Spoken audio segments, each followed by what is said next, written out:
Minneapolis A. Mike Zimmer does know how to smile. Laugh, too. His players on the Minnesota Vikings have seen it and heard it, and they understand that his gruff countenance and pipe-wrench bluntness belie a warm regard for their welfare. Late Monday night, Zimmer stepped behind a lectern inside U.S. Bank Stadium looking as if he had just chugged a gallon of spoiled milk, which, to be fair, might have been more appealing than watching his team curdle on its home field against its fiercest rival with the N.F.C. North still undecided. Thoughta what happens when you don't play as good as you can, Zimmer said. The Vikings did not play well, and the ramifications of their 23-10 defeat to the Green Bay Packers reverberated throughout a conference in which 4 teams enter Week 17 with an opportunity to claim the top seed in the playoffs. The game showcased the increasing might of the Packers, 12-3, who have adapted to a new coaching staff, a new scheme and a host of defensive newcomers, including the pass rusher Sadarius Smith, who sacked Kirk Cousins 3.5 times on Monday night. Green Bay has embraced a new way to win, relying less on Aaron Rodgers and more on balance to capture its first division title since 2016. Green Bay's victory weakened the New Orleans Saints' chances of earning a first-round bye, meaning the Saints could finish at 13-3 and still need to win 3 playoff games to reach the Super Bowl. Monday night's game also severely dented the Seahawks' hopes of securing home field advantage even before Marshawn Lynch, lured out of retirement to boost a depleted running attack, could join the team on the practice field. For Minnesota, 10-5, which clinched the number 6 seed, what the defeat represents will linger at least as much as the outcome itself. A putrid offensive showing magnified the absence of Dalvin Cook, the star running back whose recovery from a chest injury could very well determine whether the Vikings combust or contend in the playoffs.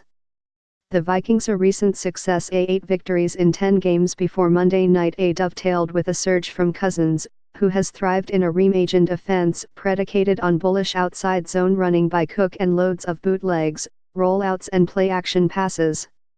Heading into Monday, in fact, Cousins ranked as the league's most efficient passer after faking a handoff. According to Pro Football Focus, he had a 135.3 rating with 14 touchdowns and 1 interception while completing 73% of his throws on such plays.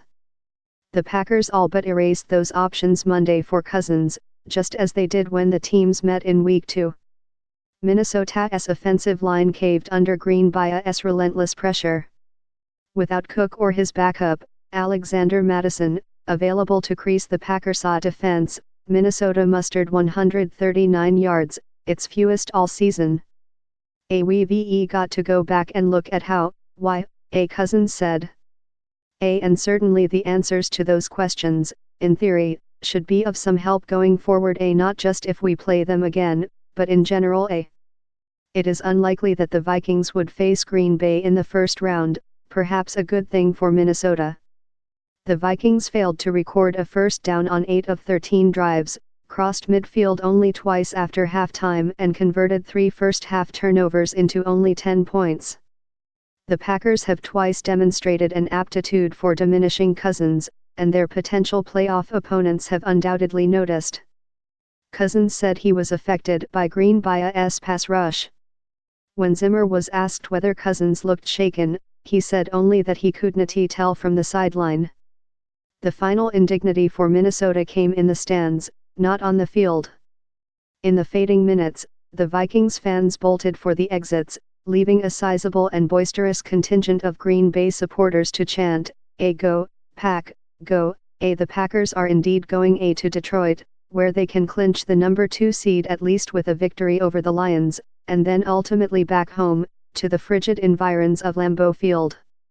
To know that we can have 2 games to get somewhere special changes the whole dynamic, quarterback Aaron Rodgers said, especially with the type of temperatures that we expect in Green Bay.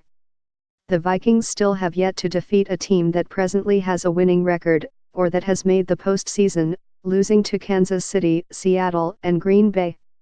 With their final opponent, the Chicago Bears, at 7-8, the Vikings' next opportunity to change that will come in the playoffs. By then, they hope Cook will be healthy, that Cousin Saw's performance Monday was an aberration and that their run defense has recovered. If so, that might be enough to coax a grin out of Zimmer.